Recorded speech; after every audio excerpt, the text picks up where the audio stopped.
Hey, everybody, welcome back to the Edge Report. It's Chris Moeller. Happy to bring in our first guest for 2026, Shannon Dobbs. Shannon, welcome. All right, I'm honored. Thanks, Chris. Thanks for having me on. Yeah, so Shannon's a repeat offender. He was on last year, a little bit, maybe over a year ago, but pretty close. Tell the world who you are and what you're working on. So my name is Shannon Dobbs, and I am at this point the founder of a public benefit company called Food System Hackers that I recently rebranded as Fellowship of Living Systems because I've basically adopted a living systems approach to climate resilience and adaptation strategies on the ground level in communities that don't extract value out of communities, but instead empower them with the tools and strategies that we all need in order to be able to kind of bring regenerative agriculture and impact generally to a higher order of potential. Love it, That's man. Love a it. really complicated way of saying I've been researching for about 10 years now, finding successes around the world, places where we've been able to create significant impact, and then figuring out how those translate in other different parts of the world and how we can bring it together into a cohesive strategy that uses all of these tools, all of these wins to be able to essentially accelerate our response to climate change. Yes, epic. And that's kind of how we met was, part of my community, my pathway communities model is part of stable living is housing, but part of it's food systems and part of it's digital equity. So when we add all three of those things together, they end up being awesome guests. So we'll specifically talk about food system today with you, I think, just because, it's obviously part of a stable living model, but I think that's where your expertise is. How's that feel? It feels good, but what's really exciting right now, and this is kind of, since we talked last year, there's been an upgrade. I've got a better background. I had to match up with your cool one. I had to really talk to a whole bunch of different people in different sectors, and I've started to be able to pull some strings together into different areas. And what we've learned is that, and this is kind of a complete shift and a phase shift in how we're moving and how I'm moving forward and how I'm collaborating with different communities around the world. We're learning that land development is a grind.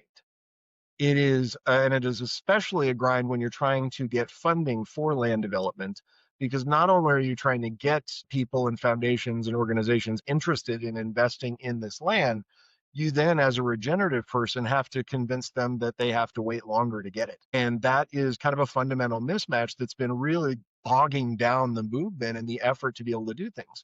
And at the same time, you've got this massive situation going on in every city in the United States and pretty much every city on earth that all of our systems are set up linearly. So we've got resources come in, resources get processed and used, resources go out the other end, and then they go away, as the Blue Man Group calls it. And a lot of us don't really understand, like, where does that pipe go and what do we do with it? And unfortunately, the responses and the results of that lack of understanding and of our design choices a century ago, as much as a century or even longer ago in some cases, have resulted in an acceleration of kind of the system choke point. Basically our system is constipated and we don't know what to do with the waste and we don't know how to deal with the situations. And what's worse is our existing industries have a vested interest in the systems that exist now. That's And right. so we've got this kind of that's a big part of the poly crisis is that all of us on the outside are cheering and saying, hey, let's do all the good things. But when we hit the system and we hit the existing, kind of market, we run into resistance, not because these are bad ideas, but simply because they don't match the profit model of the organizations and groups that actually run the system right now. And so one of the big challenges that we're having to go through is, like, how do we navigate this and how do we do it in a way that doesn't create defensive reactions with potentially our stakeholder partners? And Yes. as it turns out, the way to do that is to pivot over to an educational model. And so when we talk about sorry, I came in hot on this thing, but as we talk about your housing solutions and we talk about, the skills training solution components that you had discussed with your ecosystem, and then we see how often those patterns are really replicable across so many other different ecosystems. That's where we're starting to see that commonality, and we're starting to come together on an actual theory of change. That's right. And again, just to reiterate for folks that don't know fully my stable living model and what we're doing at Pathway Communities, it brings in it's upward mobility for civil servants specifically. That's our ICP. But the reality is that it starts to focus on food systems and it starts to focus on digital equity because the information system is equally as important, or food systems equally as important. And affordable housing is important, but it's only a part of the stability. we're trying to create stability and circularity and regenerative systems thinking. So, your experience in food, my experience as a regenerative farm advocate slash landowner, plus me being a market rate developer, it really starts to bring a lot of this conversation to the forefront. So let's jump right in with the J curve myth. I know you want to. Let's throw out. Let's You do sent me you sent me some stuff last week and you told me to read up. So I did. I want you to tell the world about what's going on with the J curve myth and what that's about. Okay, so what you're referring to is essentially my utter allergy to joint venture. I think that the entire approach of joint venture, where people and organizations invest in the company, and then there's an expectation that that company is going to exit, it's going to launch into the stratosphere, the J curve, as you call it, and that is what everybody's angling for. And so you want that X, you want that 100X, you want that unicorn. And what that's done is it's created not just an unfair, but an unrealistic understanding of how the market actually moves. And so, I mean, the entire situation, we've taken our funding commons from tech. That's kind of where this whole thing grew up. And now, as a land development kind of sector, if you want to call it, or you want to call it a movement, or whatever it is that we as regenerative folks are, we're stuck in that paradigm because that's what all the funders are trained in. That's what all the MBAs are trained in. That's what all the white collar workers that come out of Harvard and Yale and Stanford are trained in. And it's the only thing they know. Well, here's what's really interesting is that that's not the only model.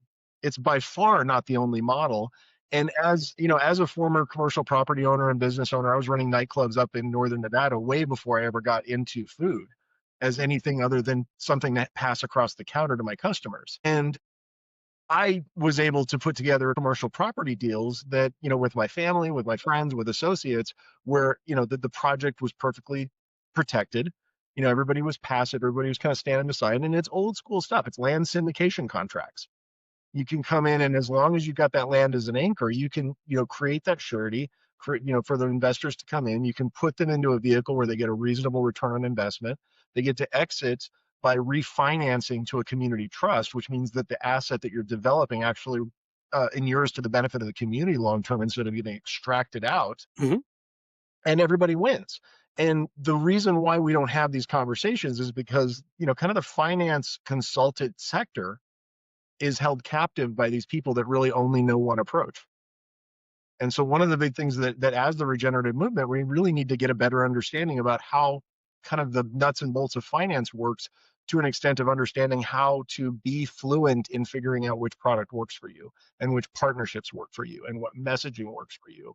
And then, really come together and start looking at how do we co-market the movement, and how do we start finding those alignments and those commonalities, to where we're not doing 20,000 different projects, but we're doing a single thing Mhm. and moving forward, and kind of moving our particular piece through this game board as we go through. Yep. Because ultimately, this is the big thing. This is the big concern, is that we're not moving fast enough. We're not doing this fast enough to keep up with the decay. Mhm. And the only way for us to accelerate is to start capturing resources that are currently going in landfills, and developing market applications and accesses into areas that are considered unusable by supermarkets, Mhm. and creating processing capacity so farmers don't have to drive their produce to the next state over, like they do here in Colorado, in order to get processed to come back and compete unfairly in their own market against California and Texas growers. Like, these are logistics situations that virtually every rural community deals with. And if you're talking to homesteaders, everybody feels like they're an island. Everybody. I mean, you're fairly well positioned and you run a podcast, but you got to at times feel like you're an island, like you're the only person dealing with these situations. Yeah. And oh my God, I wish I had something I could tap into, where some expertise could, like, feel like they could support me without cutting their own throats or taking time away from their family.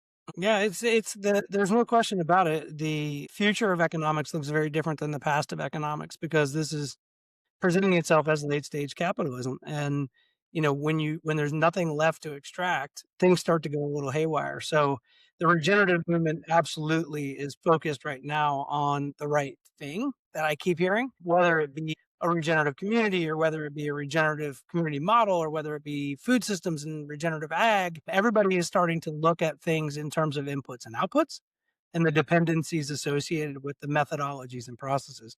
one of your articles on this that you shared with me last week was about Bayer and pesticides and herbicides and the dependency that traditional ag has on yield. So let's go there. Let's go into the food system. Let's talk about the industrialized complex of food, and let's talk about how we can reduce our dependencies of input, output.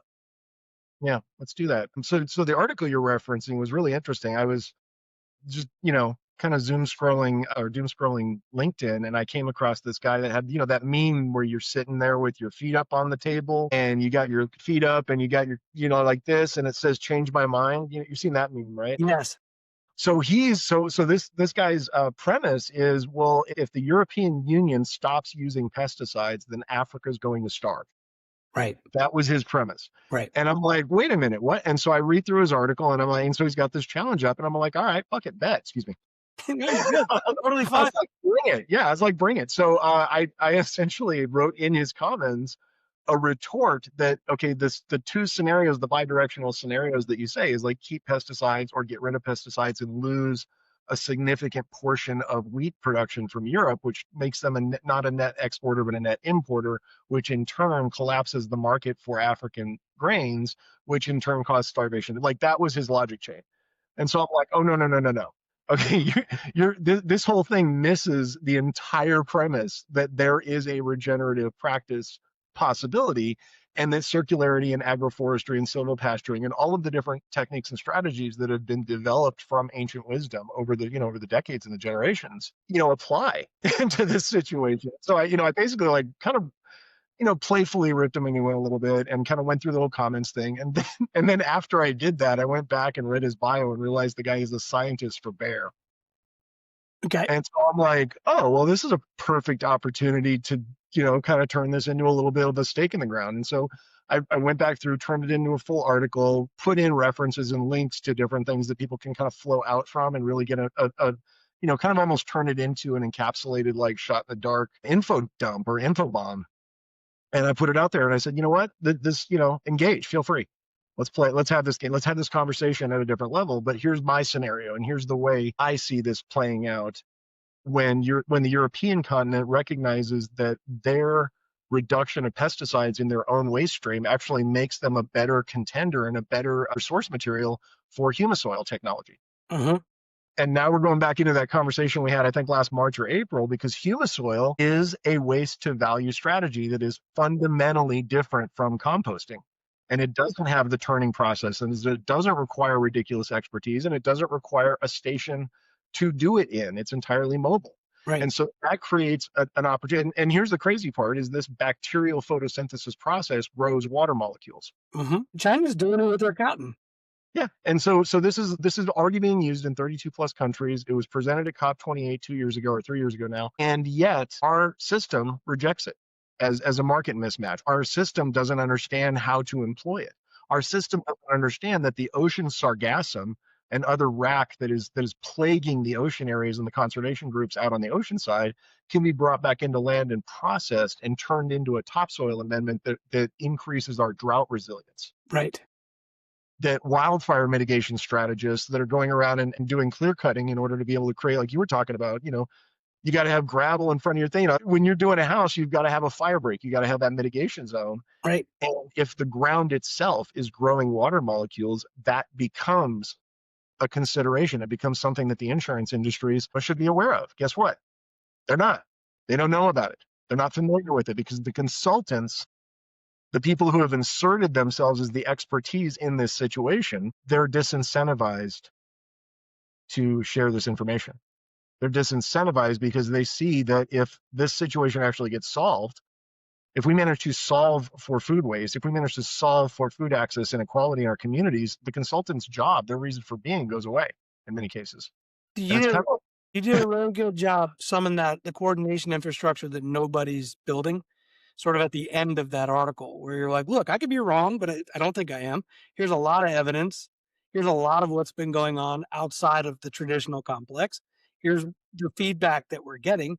And by the way, here's the coordinated infrastructure that nobody's building. So you're not only saying what can be done and what is being done, but you're also identifying stakeholders and their specific role inside of this coordinated infrastructure that's not happening. So Yeah. it's impactful, you know? The success stories. This is the big thing, is that we've got so many success stories we can point to. Like, I'm constantly posting this link to the YouTube video for the COP28 presentation, because this is a Malaysian case study that was out in Malaysia and UAE. They grew multiple years of grain on sand with no irrigation successfully. These are amazing case studies that are just out there, and they're groundbreaking, and they're being ignored largely by the scientific community simply because it's not coming through the channels that they're used to seeing them. No And doubt. the channels that they are used to seeing them are captured in many cases by lobbyists. And so yeah, you've got a coordination breakdown, and it's in many cases kind of manufactured. Yeah, the what I read, and I'll try to post, some of the links on some of the research I saw too, especially coming out of China, their, um, independence on the US for cotton manufacturing and what that has done to our cotton exports, let alone soy and corn and wheat. But they did exactly that. They found desert land, and they created basically a humus complete soup to nuts solution. And now they're producing a massive amount of cotton in the desert. Yeah. And that is, obviously truly groundbreaking. It's mind-blowing in many cases. Like, people are like, wait a minute, what? How bacterial photosynthesis works fundamentally differently from plant photosynthesis. It works underground, it works 24/7, it works oxygen free, and it converts the stuff that we've been talking about for decades, for generations, for literally the extent of human imagining, but especially since the Industrial Revolution. We've been talking about, what do we do with our waste. We've got creative folks that are going around and saying, oh, we can stamp coconut husks into rooftop materials so that we can so that we can create an R filter in an R zone for really hot spaces to keep them cool. Like, people are doing amazing, interesting things with food, but it's all scattered. Again, it's just all project by project. It's everybody trying to carve out their own little piece of the pie. And what I learned when I was running nightclubs is the pie can grow in size if everybody stops competing and starts collaborating. We used to all do the lobster in a pot thing in downtown Reno when I was running clubs there, when I first got into the game. Then we started incorporating wine walks and beer crawls, and we started collaborating with other bars on getting everybody downtown as a destination, as an adventure zone. And that changed the entire narrative from competition to collaboration. And so that's just one of many examples. This is basically how I worked when I was in the military as a team leader, is that we wouldn't compete with the next team leader over. We might say, oh, go blue team at the annual ball game or something like that. But when push comes to shove, we're all on the same team, we're all on the same side, and we're operating with, aligned incentive is the direction that we're going. And so a lot of what I've been doing is really just like figuring out what those aligned incentives are. Like, you as a property owner, as somebody who's looking to build housing, where are you coming from, and how do you fit into this ecosystem? And how does this ecosystem fit into what you're doing? How can I support you, is such a big question that I ask over and over and over again, is how can I support you? What's the sticking point in your world? What's preventing the people that you're trying to get support from understanding what you're trying to.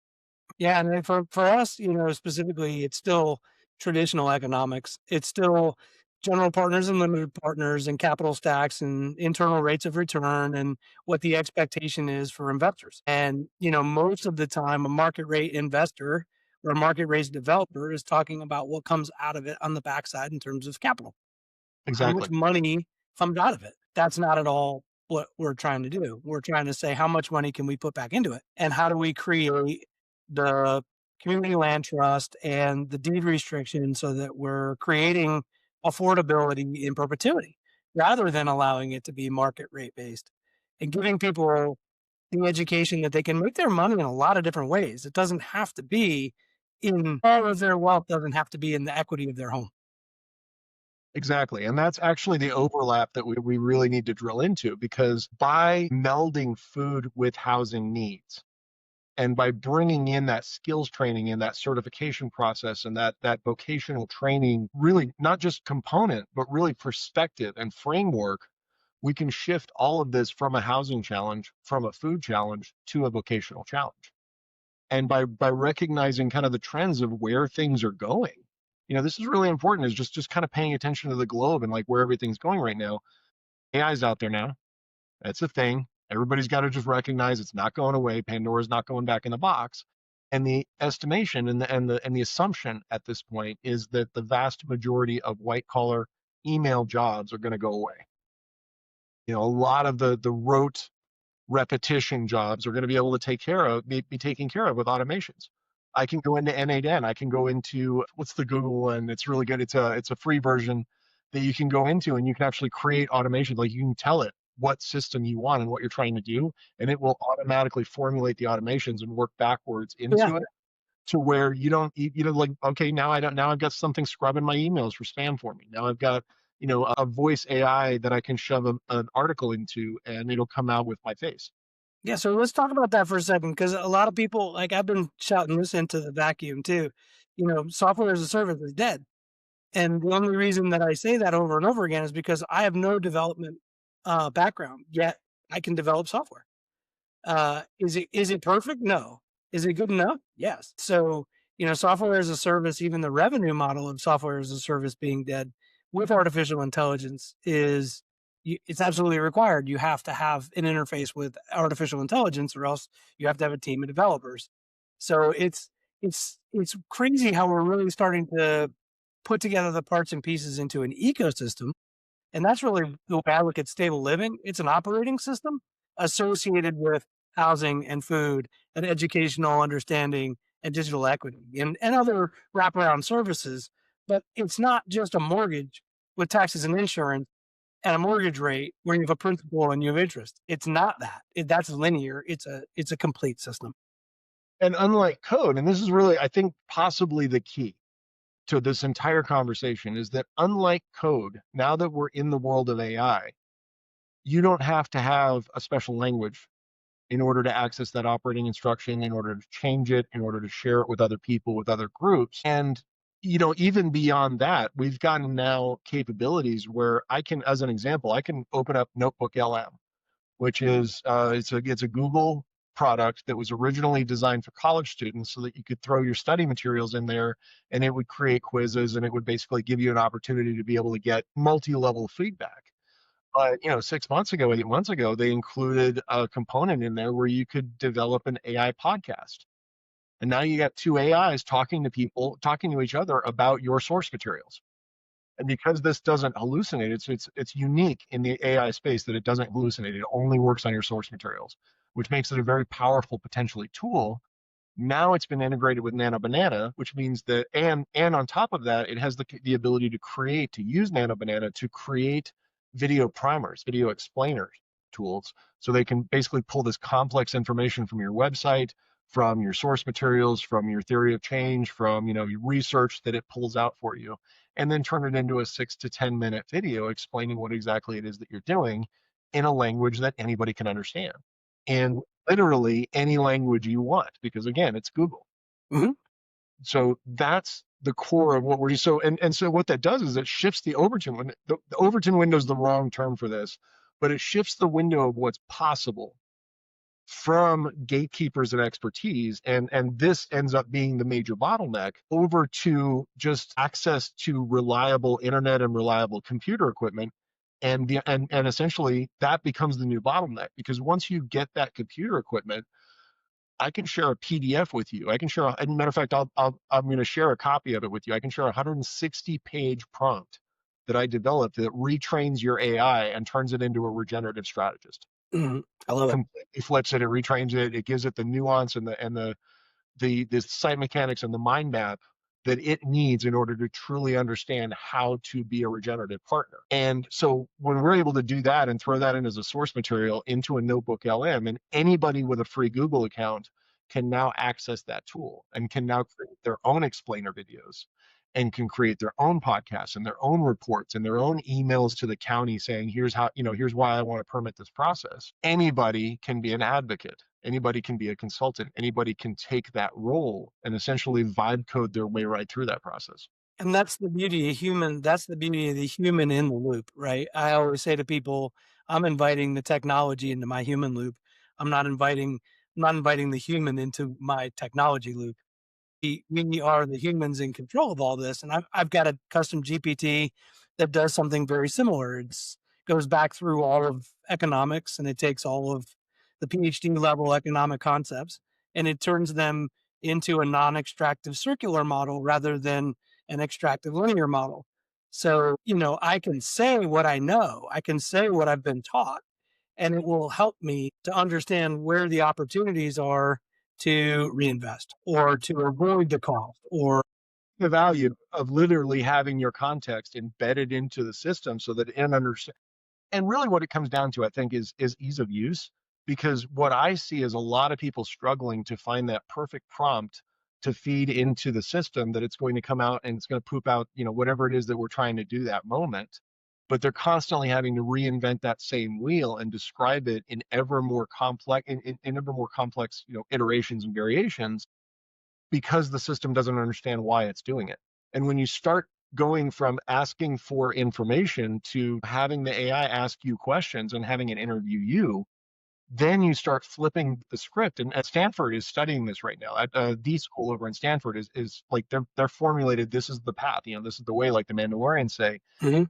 is really reframing the relationship with AI from a tool to a strategic partner, to an ally, to kind of the thing in your corner that's always going to give you information, that's never going to judge what you're looking for, and that's going to continue to help you understand until you finally get it. But if you keep delving into a situation, and this is literally over the last 2 years, this is how I've gone from really focused on retail and not having a lot of experience or understanding about the agricultural side of it, to literally filing 5 patents last month in agricultural coordination and methodologies that are replicable across multiple types of systems, is by going in and really kind of just tearing apart these ideas, these questions, getting the answers, and then going back and reformulating them and using the AI as a strategic ally to be able to understand these things at a higher and higher order of potential. Yeah, well, so 2 years ago, I started collecting data across my farm. I'm taking in about 15,000 data points a month, and, in one of your articles that you shared with me, it was about, how we can immediately apply regenerative thinking simply by knowing that the environmental conditions are in need of it, rather than just doing it for the sake of doing it. I think you had mentioned in one of your articles that we wait until we know that the nitrogen layer is deficient before we move forward with any decision making. That period of transition from industrialized agriculture to regenerative agriculture, the theory is that it takes 3 to 5 years for it to really kick in. But you're sort of starting to refute that a little bit by saying, well, there are some steps that we can do along the way pretty immediately. How do we do this? Okay, so there's two parts to this. I think there's a little bit of conflation. So let me kind of back up a little bit. So what we have the ability to do now. So let's dive into blockchain for a second, because this is something that's not well understood. My background, I'm not a coder, I'm not a financial wonk, I don't have any experience in that whole world. My background when I was in the military, my third job after armor and after psyops was signal satellite operations. And so I was one of the 31 Sierra techs that had all of the basic tech and understanding of how to be Ma Bell in the field, Right. and how to go out and basically point satellites up and get the signal in and then move it through the modems. We understood how to program and everything like that. So I have a very deep technical understanding about signal, that I have nowhere else in tech. It's a good place to have it, though. Virtually, like, I'm A+ certified on small computers, but other than that, I'm just like, yeah, I don't know. But what's interesting about it is that when I started getting into being interested in blockchain, I immediately started noticing things that people who are blockchain enthusiasts don't see, because they fundamentally grew up with blockchain as a financial instrument. That was introduced. That was the way it's been expounded upon all of these years since, what is it, 2010, when Bitcoin came out. So we're talking 15 years now that we've seen the advance of this technology through. And what's happening over in the regenerative side of that world, which, believe it or not, there is a regenerative side. Refi DAO, Regen Oh yeah. Nation, there's Hell yeah. specific, I'm in the heart and soul of it, brother. yeah, so they're doing some amazing things. So in that world, there's a different conversation going on. It's like, okay, so what if we step away from Bitcoin and we move into Ethereum, where it has 99.97% less energy usage, and where because of that shift from proof of work over to proof of stake, it allows us to be able to create different mechanisms like smart contracts. What's cool about smart contracts from a signal perspective, not from a financial perspective, is that it allows for selective permeability, almost like a valve in property lines. Absolutely. Real world assets. Yeah, for assets, for resources, also for data. Now, add to that understanding some absolutely amazing work that's been going on in Kenya with a guy named Will Ruddock. And Will Ruddock is the founder of grassroots economics.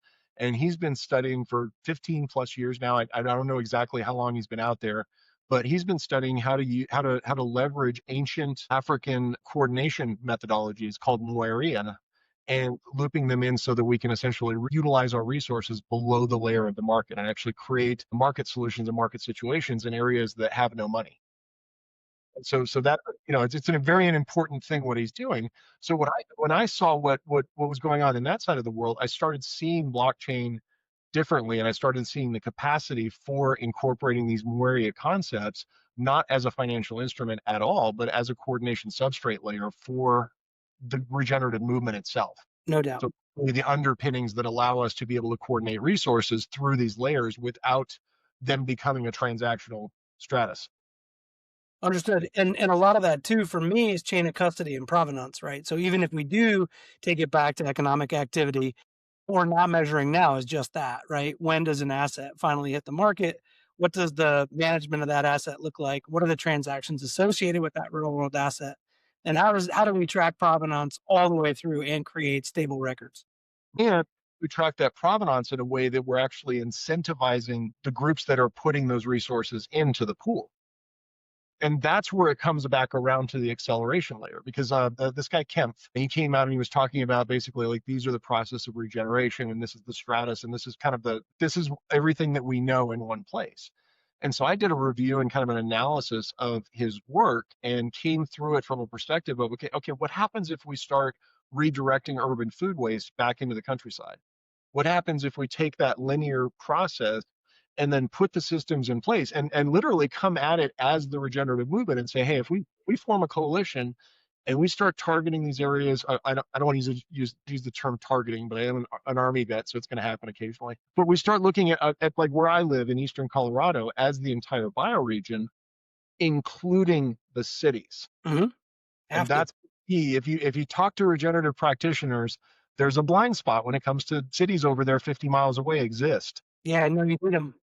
Yeah, so we got our little permaculture paradise and we got our little thing going on and we're making this amazing food for our families and our friends. And then we take our excess produce and we go over to the edge of our farm and we hand it off to a conventional buyer. Hmm.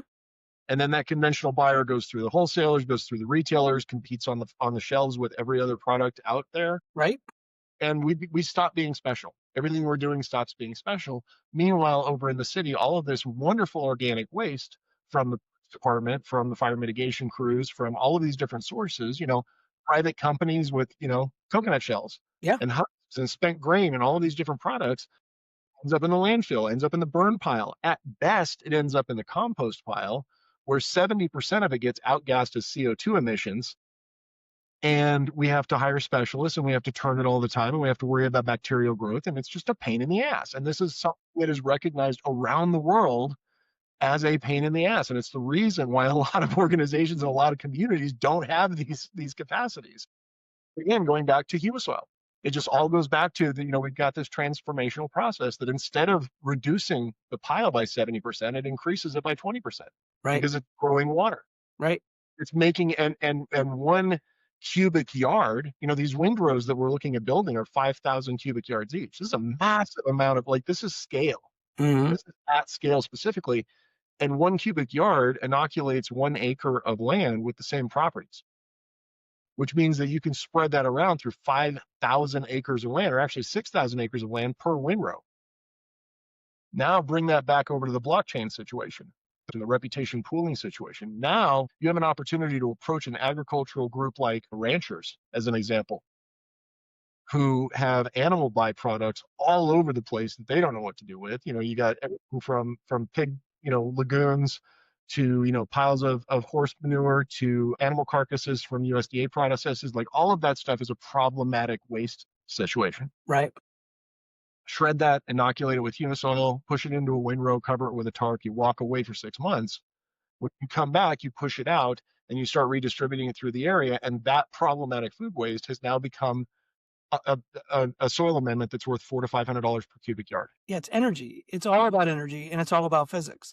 And from the financial side, because now suddenly waste to value has become profitable specifically for folks out in the country that are looking to create collective action. And the coolest thing about it, and honestly, my favorite thing about it is that it's entirely mobile. You don't have to bring the waste to you anymore. You can go to where the waste is, process it on site, cover it up with the tarp, slap out a contract that says, hey, in 6 months, why don't you guys spread this out on your own land and we don't even have to come back. And it creates that layer that actually allows us to talk to funders from a completely different scale. But here's the challenge. Nobody knows how to do it. We don't have a process for educating the public. And the company that's been doing this since the late 90s has literally been struggling through the painful process of building this up to the point where it can be applied. Again, coming at this from an educational standpoint and really showing people how this can be turned into a pathway to reverse the brain drain and to bring urban families out to the country and to understand that this is the future, is our ability to meld AI and blockchain technologies with physical things that cannot be replaced by AI, or certainly not easily, and really instead empower those on the ground with the capacities to be able to do more with what they've got. Yeah. Listen, you said it. And I think a lot of our units of measure are lacking too. We just don't have a good definition around things beyond the value of a balance sheet or its impact to a P&L. Value and benefit start to have a place in the ROI profile where you start to think about this. And that energy transfer from a city to a rural area, because it came from a rural area and goes to a city, it's super important that we build those bridges. That's similar in your parlance to network node, right?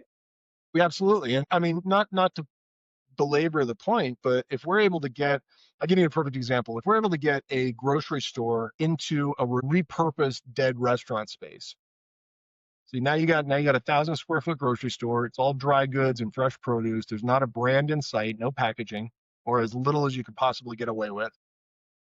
And you reactivate the commercial kitchen, but retool it into a last mile food rescue location. So now you're collaborating. Now you've got a blast chiller or two in there. You're collaborating with local businesses, restaurants, the casino down the street that's got a convention hall, the hospital down the street, the school down the street. Everybody basically starts recognizing this as a food collection hub, as a redistribution zone. You can then take that technology and rapidly take the hot hold food from service temperature down to frozen within the window that the health department looks for to make sure that this stays healthy and safe for the community and for the public. Then once it's down in the frozen level, you can store it for months. You can transport it throughout the community wherever you go. You can heat it with a rethermalizer and serve it at the ballpark on the weekend at premium prices in your food trucks. Uh-huh. And create pop-up restaurants in spaces that, breakfast nooks that close at 2 p.m. Now you can reactivate those spaces. You can activate churches and Lions clubs and Kiwanis that have commercial kitchens that they only use once a month for events.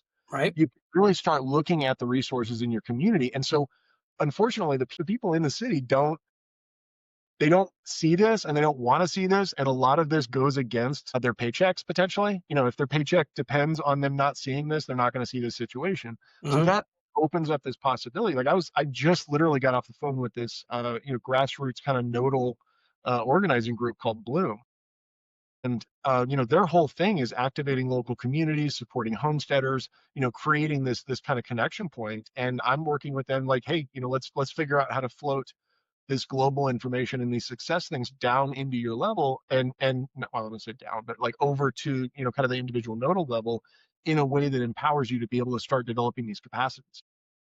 And at the same time, let's connect you up with these other 10 areas over here. And then let's start looking at like what kind of nexus can we create that's going to give us a large scale commercial kitchen capacity, that's going to give us the warehousing capacity to be able to be able to negotiate directly with farmers without having to go through middlemen and break down large pallet orders into individual supplies for our retail stores. Uh-huh. And how do we actually create, like, I mean, co-marketing and branding, financial support with your books and everything like that. There's so many different things that we replicate, and we're in this little island mentality of hyper individuality, and it's kind of the prepper mentality.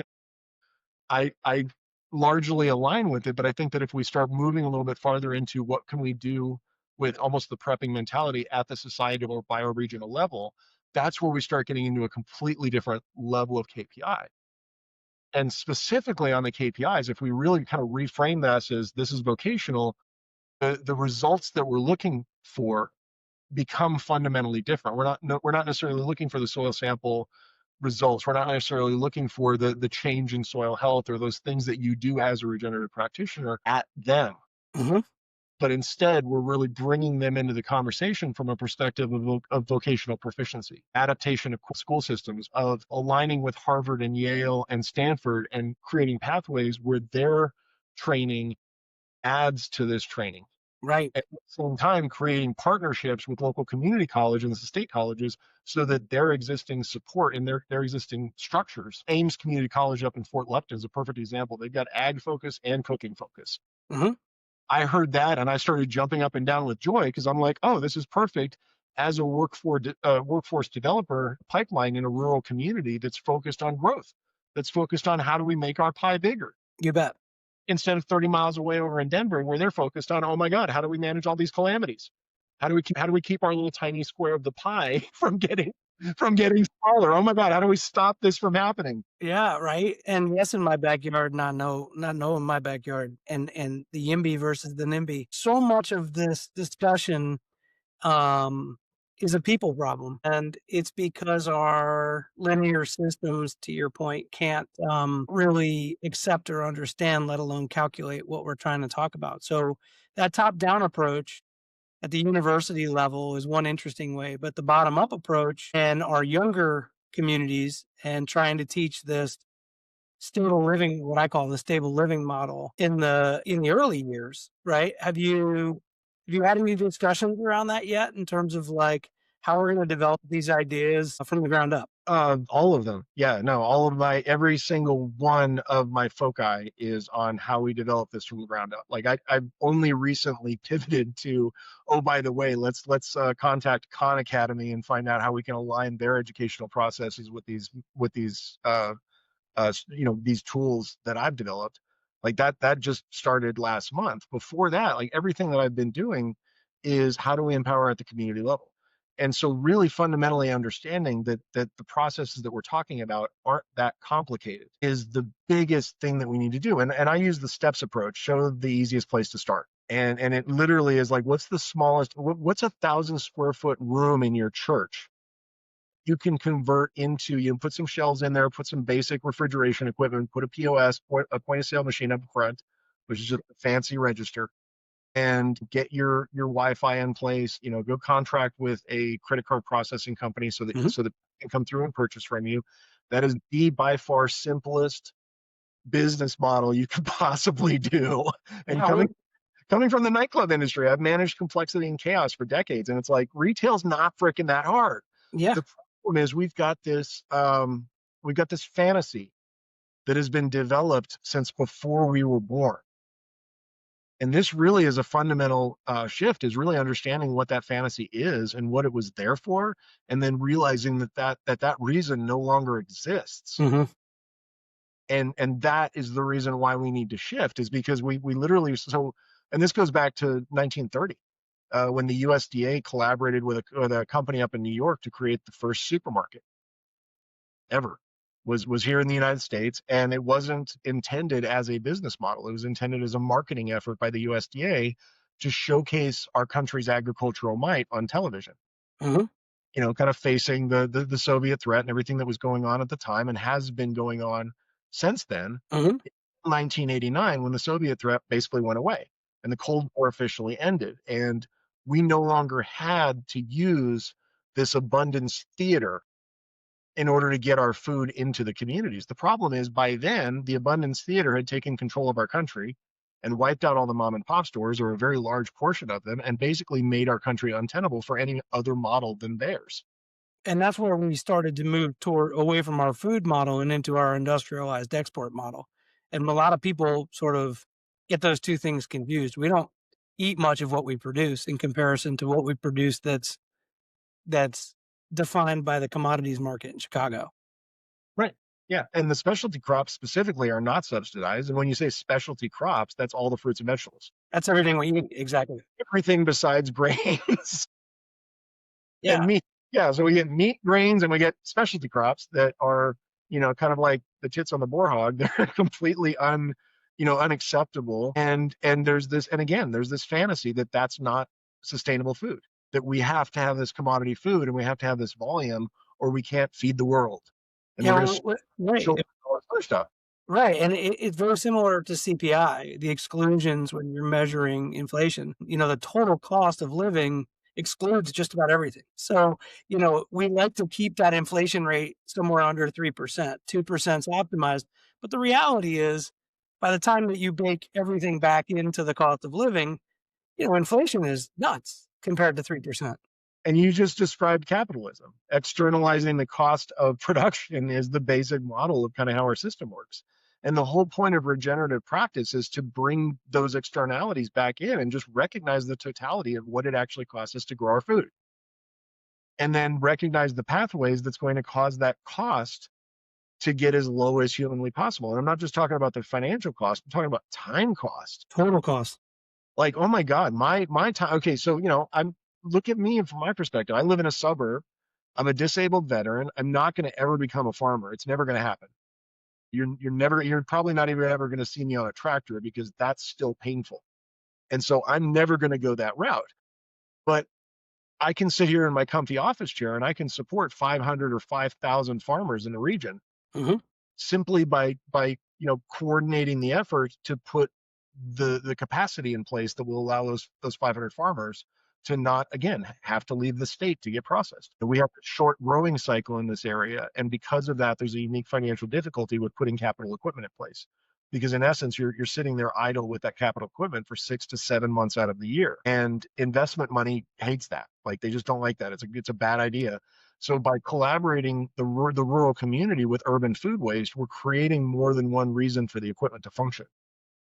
And that changes the math calculus significantly. And so now we can be servicing the Denver metro school system at the same time that we're rescuing food from different hotels and different locations, at the same time that we're processing food capacity for the farmers, at the same time that we're creating makerspace capacity that empowers us to actually be able to put our own tool repairs in place, and for communities to understand how to repair that light that they otherwise have to throw away, and really kind of creating that circularity culture on the ground is the point. Mhm. But you have to look at you have to also hold space for the bigger picture even while you're doing that. Yeah, my friend, Ram Srinivasan, who's a great thinker in the AI space, really working on enlightenment and consciousness inside of AI models. He's in real estate, but he's very, very rooted and grounded in consciousness and AI. We were talking about humans lacking the ability to get exponential.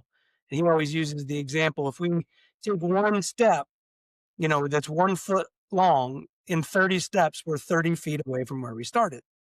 But if we take 30 exponential steps, we've wrapped the earth 27 times.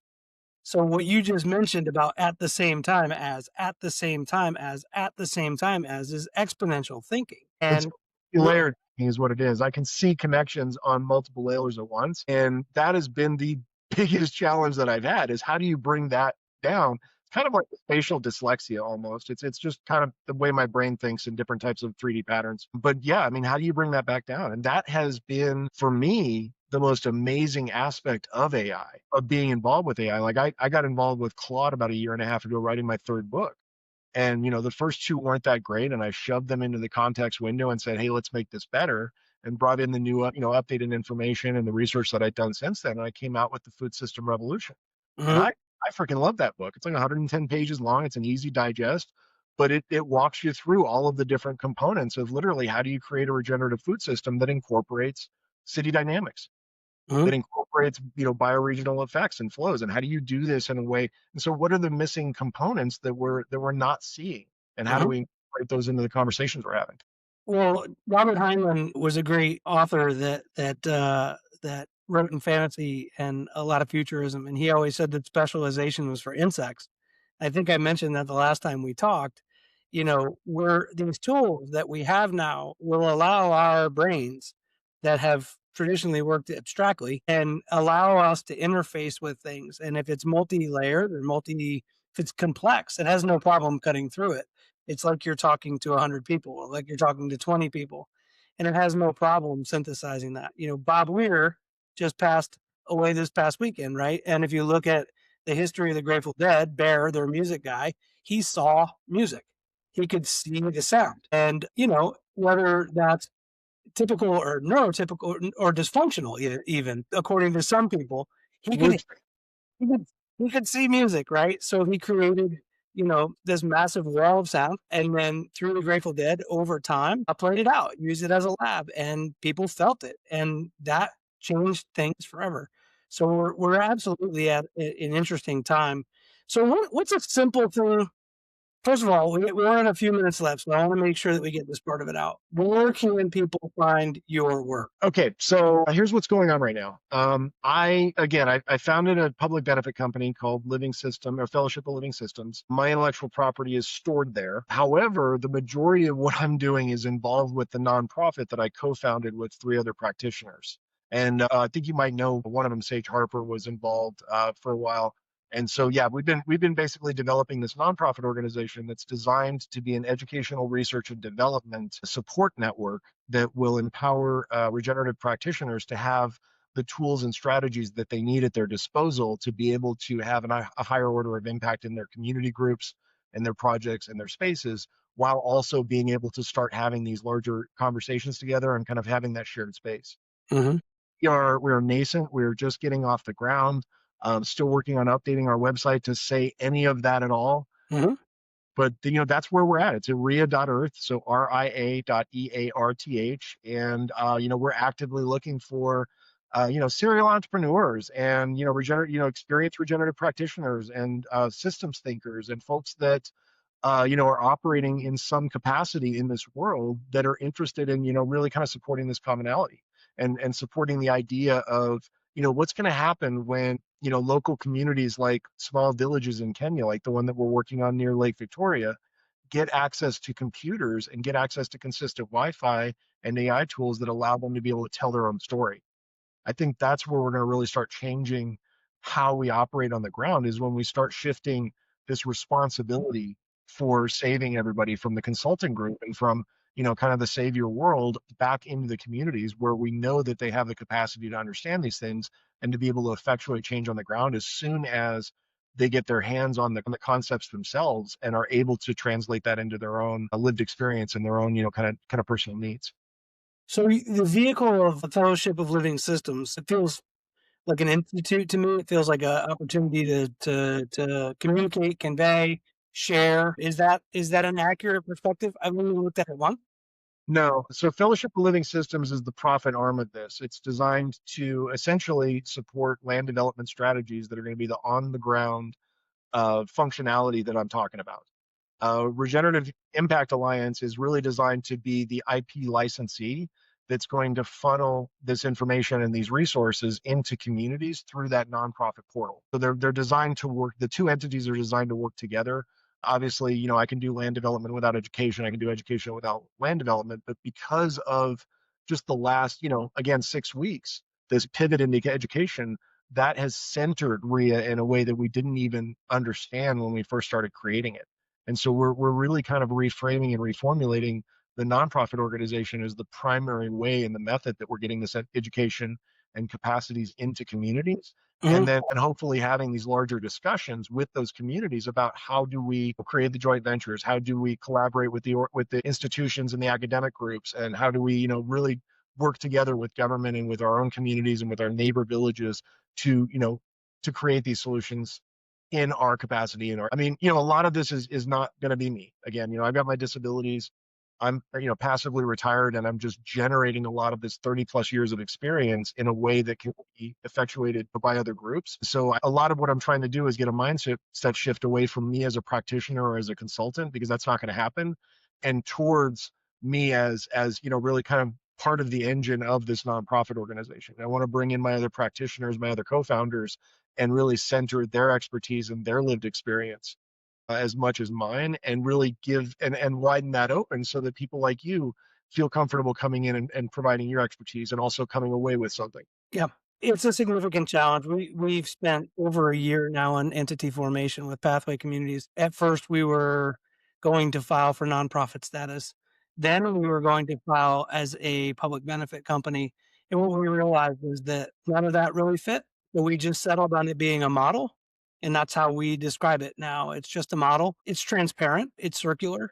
So, we just found that none of the entities that were out there available to us through traditional methods, mostly for taxes and governance and policy, were quite adequate at the time. So rather than make it fit into some form, we just turned it into a model. That's just as far as we've gotten with it. So I get that navigating that is very, very difficult.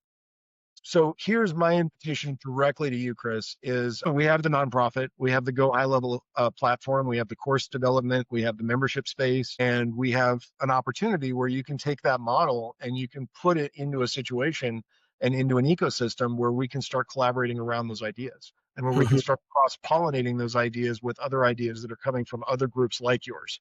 I think that there's something for you to look at, and I'll encourage all of my listeners because it's new to me too. It's called proof of economic activity. So it's proof of, but I think it's called conduit, which I think is a really interesting chain use, and it takes care of a lot of the high level accounting, legal, and governance associated with any entity. And it really sort of makes it transparent because what ends up happening a lot of times, as we know, is that humans get involved in the loop and then they start to gather coconuts. And before you know it, they're taking something that's not their fair share to take. We just don't play well together when it comes to more. So I've been looking for that model for a long time, something linear that allows for co-contribution, that is transparent, and it's evident if something is missing. And this POEA, as it's called, with Conduit, is something very interesting to take a look at, but it's promising. I definitely would love to. I'm going to share the white paper that I developed last April that talks about the blockchain solution because a lot of what kind of the direction that this whole thing is going, I'm seeing a lot of resonance with what you just said. Yeah, absolutely. It's where I'm focused right now, especially with the Genius Act and the Clarity Act and how stable coins are going to interface with real world assets. Our Securities and Exchange Commission has gone from prosecuting and persecuting to promoting and breaking down barriers all in 18 months. So like this is happening at like breakneck speed. To share this with you, this just came down the pipe like 2 days ago, and it's been cracking me up ever since. And you heard about the new inverted food pyramid? Yes, I've heard a lot about the new inverted pyramid. Okay. So here's what somebody on LinkedIn did a couple of days ago that was I thought was absolutely perfect, and it's turning into our core thesis as RIA. So if you notice, if you look at that picture, it's got a lot of white space in between the meat and the dairy and the, like all the stuff that's missing. They literally left white space there. And so what we can do, and this is what I'm literally planning on doing, is taking that picture and filling it in with beans and legumes and tofu and all of these other different things that they just missed, and be like, oh, cool. So they left us room for the things that we care about. And then use that as a break off point to be able to show people how to use instant pots to be able to use beans and be able to get them into their communities and use dry goods to be more food secure. And that ends up being this kind of evergreen comment that we can come from. It's like, hey, here's the US. They kind of figured out the big picture. Here's what's happening on the ground that fills in those blanks. Yeah, I love it. There's so much criticism around it too. I, protein's not protein, dairy's not dairy, and why did they use the word healthy in front of fats? You know, it's people don't realize that their source protein, and the quality of their dairy. It's just anyway. Yeah, it's about nutrition profiles. It's not about ingredients. Maybe even about servings. It's really about what your body is getting based on where it came from. I like to say you are what your food eats. Yeah, I'm just gonna say that I have no specific comment because it would take another podcast episode. Well, we'll do it again because this thing was just brand new. We'll check in every year. We'll keep working together. So you said it was RIA.Earth, right? Yes, sir. And the Regenerative Impact Alliance. Yeah, and that is a 501(c)(3 certified nonprofit organization I'd love to share a link with you offline for the an article that I wrote specifically about the Kenya strategy and what we're doing in that area, and it does have a donation link embedded in it. So if your listeners are interested in kind of exploring the the on the ground aspect of like what's going on in a specific project, this is a great kind of myopic view into where all this is going and why. Yeah, I love it. The reason I specifically asked about that, and for all of the listeners, is that we're working with a lot of regenerative funds right now that are trying to build grant opportunities and microloans on top of capital investments.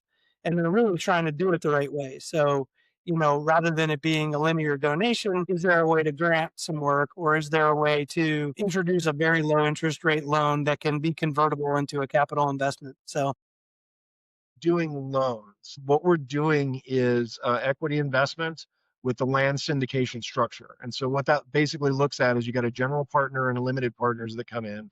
The limited partners provide the funding, they put the gas in, and then the general partners operate and build and develop the model and develop the market space through the region. And then at the 10-year mark, the community basically refinances that process because now you've got the growth of the land, acceleration, the appreciation, you've got the business development itself, you've got the revenue streams coming in.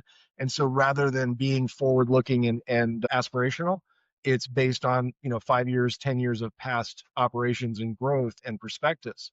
And so that shifts the dynamic and it makes it a lot easier for investors to be interested in getting involved with programs like this. And one of the things that we're sharing with people, and then again, I can't get into the financial side or we're not quite ready to position to like say, hey, we want investors, but as an educational approach, it's important for people to understand that the as here in the United States, the IRS has specific codes that cover land investment and they cover it's a QSBS is the section that mhm, you want to focus on, and one of them provides loss mitigation for investments up to $100,000 per family. Another one provides tax-free gains up to $10 million per project. mhm, And so understanding those mechanisms and then understanding how these business elements kind of add and how the market alignment really creates the vehicle that makes that attractive, mhm, that's the big conversation that we want to have with it. And so on the donation side, what we're looking at is immediate water and food security. So we're looking at raising about $300,000 to get them immediately in a place where they've got aquaponics and a reverse osmosis filtration, and they're not getting typhoid and malaria from their water anymore. mhm, Once we get to that point, then we're going to shift over to the investment side, and we're really looking at the waste to value. We're looking at the processing capacity. We're looking at being able to get their catches and the fish scales and the heads and everything like that, plus the harvest. Anything that doesn't go to market process back into topsoil amendments. We're also looking at incorporating blast chillers so that more of the harvest gets to market. mhm, So instead of 40 to 50% of the fish spoiling before it gets to market in Kisumu, now you got closer to 100%, which in itself is a climate impact. If you don't waste less food, then you don't have to grow or catch the food twice. And so the effort just gets cut in half right there. Then we're looking at like, what do you need to do to support that? And then we're looking at a 3 megawatt solar system, and we're looking at it doing it as a agrivoltaics raised over crops so that they can start experiment with shading elements in Kenya in this very hot environment, and how can they start basically leaning into specialty crops and then starting to look at alignment with the European market, with the Asian market, and how those specialty crops can align to be able to bring more resources into the region. And then we're looking at tying in with Kakuma Refugee Camp and bringing their crafts out to market while supporting them with water and food security. So we're really looking at this as the growing tapestry and looking at Homa Bay as the center of a renaissance in the region. And so if you look at it like, yeah, we're trying to stabilize things right now. We're doing triage, yep. but the goal is it's going to be significant investments for somebody who sees that value and sees that vision. Man, well, I appreciate your sharing the vision with us today. We obviously overlap in a lot of places and complement a lot of each other's work. Stable living is my 2026. It's about getting to stability. Stasis is important. We're not there, but with awareness and conversation, thought leadership, technology, all these things coming together, I think we'll get there. So, Shannon, thank you, man. I appreciate your time. This is We'll what definitely have you on again. We can talk for 3 days. I know. Um, well, let's just connect back in, together in this capacity. again for the listener, but stay in touch for us regularly. I'm here, you're here. So let's keep Absolutely. working together. I do want to leave a final thought. We're talking about stability and circularity, and this is something that I learned last year. I was going through the Regenesis cohort as a TRP practitioner, and they start talking about regeneration at the systemic level, and they start looking at those positive spirals. So we're going circular and we're coming back, and we're not quite hitting where we were. We're hitting a little bit above it. And if we start really looking at it, that's what regeneration is. It's slowly but surely improving our position and our capacity over time, and really understanding how to visualize like that, I think is going to go a long way for funders, for practitioners to be able to understand what it is that we're doing and kind of the bigger purpose. Throw away your hockey stick. It doesn't go from bottom left to top right. At that, I'd rather be skiing in the winter anyway. Yeah. Well, listen, I know that you want to hit the slope. So thank you, Shannon, for sharing your time with us today. Such a pleasure. Thanks for having me on, Chris.